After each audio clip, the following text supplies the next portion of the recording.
This is the Berman Project.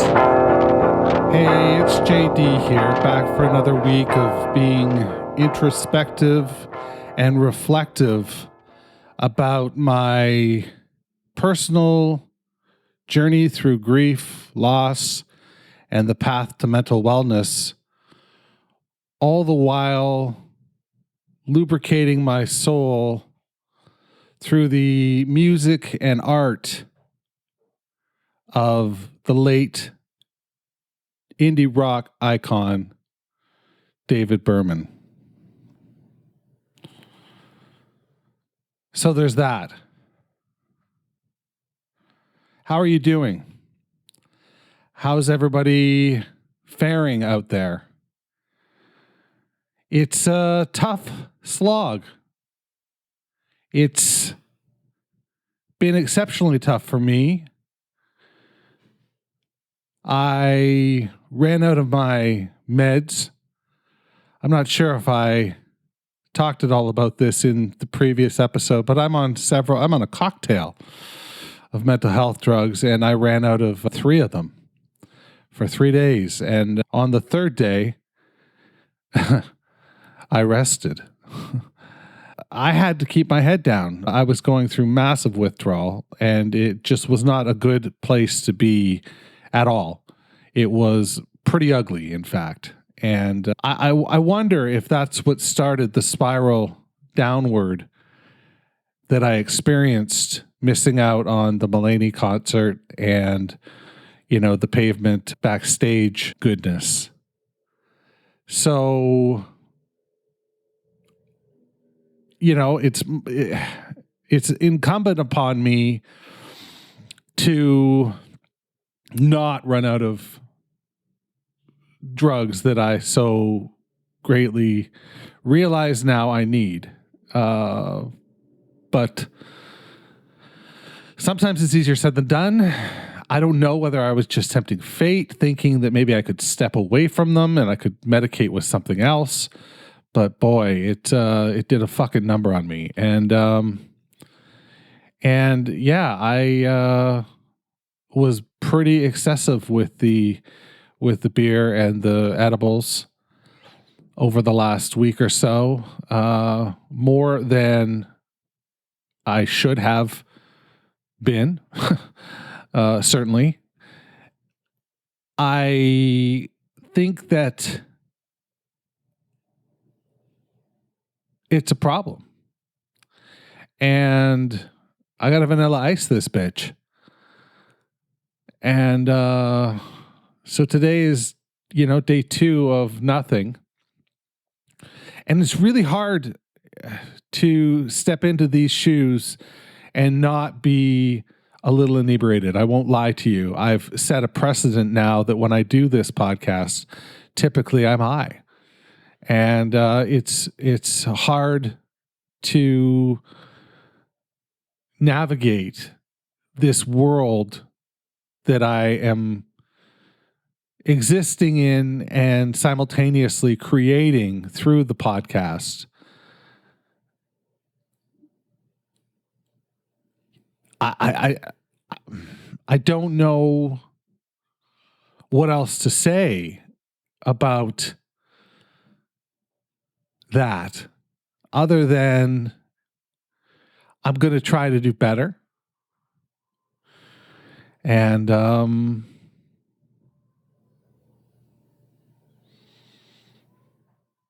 yeah, I can't do worse.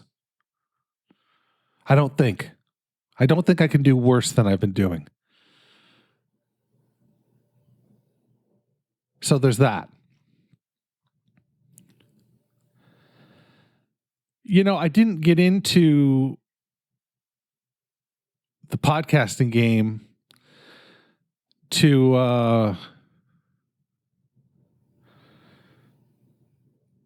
preach. But here I am on my soapbox preaching that if you need help, if you need respite, then by fuck. Seek it out. There are phone numbers to call. There are people to talk to that are in coming from a good place. And that's what I have to say about that. I'm always here too, JD at MediumAlchemist.com. If you want to just chew the fat. I'm social. This is going to be a shorty today. I don't have it in me. I don't have it in me to listen to myself talk much longer. So let's get right through the track that we're going to listen to today. It again comes from the Early Times compilation, which compiled Die Map of the Reef and the Arizona record together. And this is the seventh track on the record, and it's a good one. This is a song that I'd like to hear if I do a pod list next year. Somebody jot this down. This is one that I'd like to hear done. I'd like to hear it a little more clean, a little cleaned up, a little more polished. But I really enjoy it. So how about I fuck off and stop talking and we get right to it. This is I Love the Rights on the Berman Project.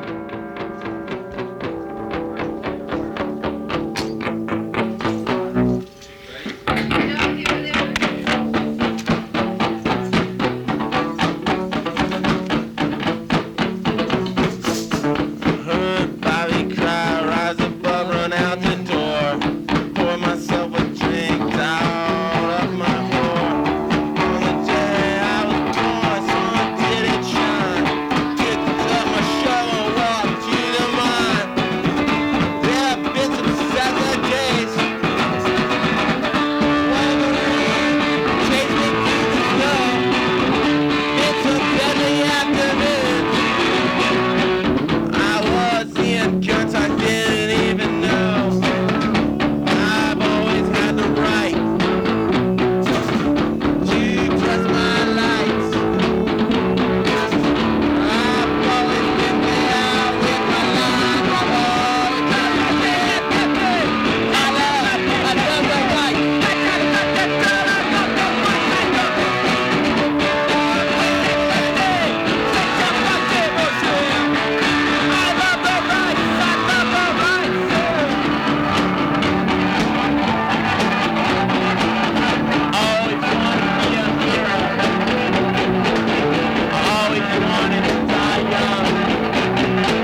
That was I Love the Rights by an early iteration of Silver Jews. You can find that track on Die Map of the Reef or the Early Times compilation. If you own Die Map of the Reef, I would love to see a photograph. Or let me know. Shoot me an email, jd@mediumalchemist.com. I would love to be made aware of what that looks like and what that is all about from an actual owner. I mean, I can go to Discogs and look at it or whatever, but it would be cool to meet somebody who was cool enough to own something that probably not a lot of people owned. If I had to guess, I mean, Slay Tracks was limited to 1,000 copies. I can't imagine that Die Map was a lick more than that, if it even got to that number. It would be interesting to note that. I hope at some point I can sit down with Bob Nasanovich and get a sense of the early days, the stuff that was going on, because it's really difficult to. There's a big Wikipedia entry, and I've got it printed, and I flip through it occasionally, but it's I would just love to hear, I would love to hear it from the horse's mouth, somebody that was there and in Hoboken. I used to work with somebody that always called Hoboken. I don't think that's how you say it. I think you say Hoboken. Am I saying it the same both times? Has Chopa absolutely ruined me for saying that word? Maybe I can never say it again. Hoboken is how she says it, and it's Hoboken is the real way. I don't know. Is it the same? Am I saying the same fucking thing? Oh, this is terrible. Tareeb. Anyway, from my ears, I hear Bob in there. I also hear at the beginning, I hear the sound of a female. And I remember Bob talking to somebody online about early members of Silver Jews, and there were a couple female names that I recall seeing. I might be on crazy pills, but or I might not be. No, that was last week. You see what it does? It absolutely fucks me up. I bailed on you for 2 weeks. And then that left me feeling guilty and horrible. And then it just spirals down. It just continues to sort of, I ruminate on these fucking stupid thoughts. And next thing I know, I'm just euchred. I'm just fucking trashed and scraping myself up with like a pancake flipper. Fucking troublesome. Let's read a poem. This one comes from Actual Air, the edition that I have. It's page 11, and it is Imagining Defeat. She woke me up at dawn, her suitcase like a little brown dog at her heels. I sat up and looked out the window at the snow falling in the stand of blackjack trees, a bus ticket in her hand. Then she brought something black up to her mouth.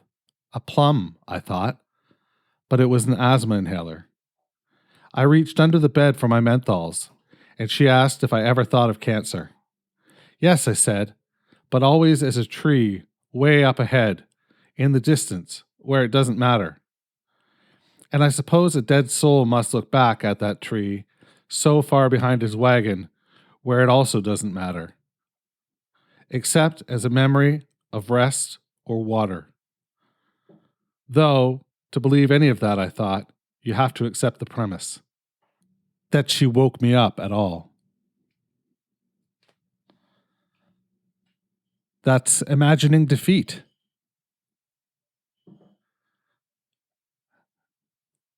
Little heavy. Little heavy. Is she leaving because he smokes? Has she got cancer?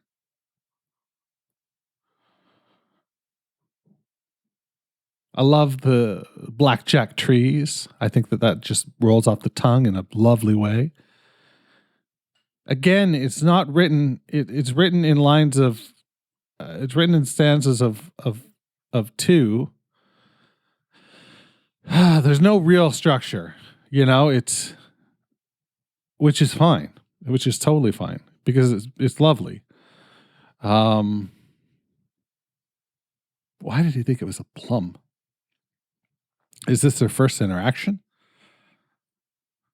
And why does he imagine cancer as a tree way up ahead in the distance where it doesn't matter? That's so far out. That's so far out there. A tree. A tree that doesn't matter. Yeah. And the dead soul looking back at that tree. So far behind the wagon where it also doesn't matter.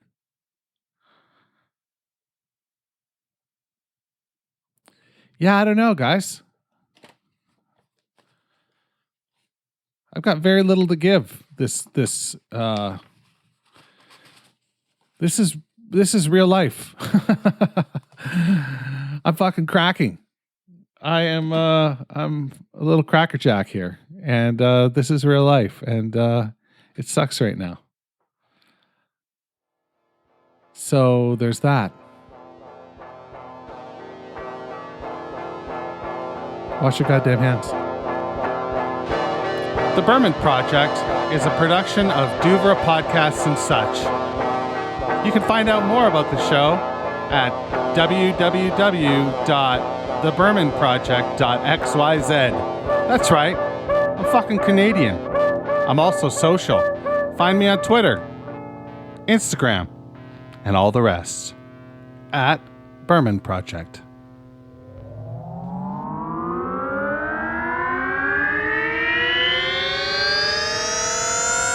Douvra Podcasts and Such.